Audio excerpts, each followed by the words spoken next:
आप ये video YouTube पर देख रहे हैं तो हमारे चैनल को सब्सक्राइब करें और बेल आइकन को दबाना ना भूलें। जैसे कुछ साधु संत कहते हैं, कुछ के सभी ये कहते हैं कि जो कर्म में लिख रखा है वो तो भोगना ही पड़ेगा।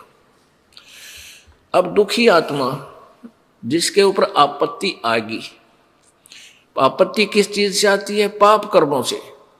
पुण्य से जीव को सुख होता है और पाप से दुख।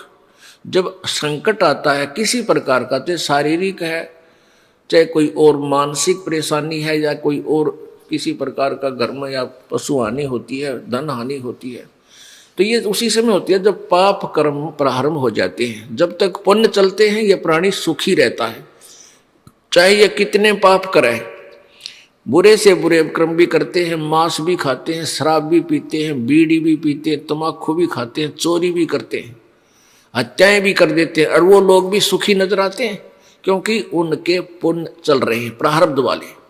और जिस दिन वो पुण्य समाप्त हो जाएंगे फिर पाप कर्मों का दौर शुरू होगा, और फिर देखना उसकी क्या दुर्गति होगी। किसी की को अंधा हो जाएगा, किसी का कैंसर हो जाएगी, कीड़े पड़ेंगे, टांग टूट जाएगी, एक फिर परिवार में ऐसे ही कई कई हानियां हो जाएंगी। फिर वो रोएगा क्योंकि उसके पुण्य खत्म हो गए। फिर वो चलता है साधु संतों के पास, क्योंकि सबको पता है कि परमात्मा संत रूप में आता है। कबीर परमेश्वर अपनी महिमा आप ही बताते हैं कि पर्वत पर्वत में फिरा कारण अपने राम, राम जैसे संत मिले जिन सारे सब काम। तो फिर ये संतों के पास जाती बोली आत्माएं, जाते ही वो संत कोई ना कोई उनको जंतर मंत्र बताता है, ऐसा कर दे, ऐसा पूजा कर दे, ऐसे 11 रुपये रख दे, या ऐसे वहां एक भंडारा करवा दे। उसके बावजूद भी उनको कोई लाभ नहीं होता है।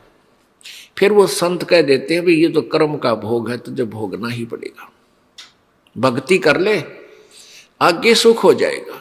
अरे भले आदमी पैर में कांटा लग गया आपके और वो टूट गया, दिखाई नहीं देता, और पीड़ा कांटे के कारण हो रही है। आप जाते हो दूसरे को दिखाते हो कि मेरे पैर में दर्द हो रहा है, उसने देखा साफ करके कि कांटा लग गया है, इस कांटे के कारण पीड़ा है। अब वो व्यक्ति ये कहे कि कांटा तो निकल नहीं सकता, अब जूता पहन ले, आगे कांटा नहीं लगेगा। तो कांटा लगे पैर में जूता पहना नहीं जा सकता, वो तो कांटा निकले फिर वो जूता पहना जा, और फिर वो कभी नहीं निकालेगा उस जूते को कि कहीं फिर कांटा ना लग जाए।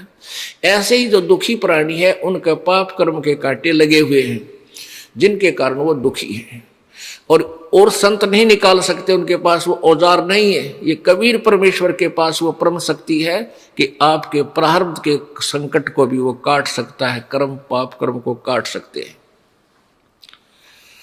और यहां आने के बाद प्राणी फिर सुखी होते हैं, उनके दुख दूर होते हैं। और फिर उनसे ये दास कहता है कि बीड़ी शराब मांस तम्बाकू जिंदगी में नहीं पीना, ना चोरी करना, ना मिलावट करना, ना ठगी करना, ना किसी की हिंसा करना। तो फिर वो प्राणी बिल्कुल कान पकड़ लेता है, उसको पता है कि मैंने पिछले जुल्म किए थे, आज मेरे साथ क्या क्या हो रहा है, और आगे करूंगा तो मेरे ऊपर वो पहाड़ फिर टूट पड़ेगा वो आपत्तियों का।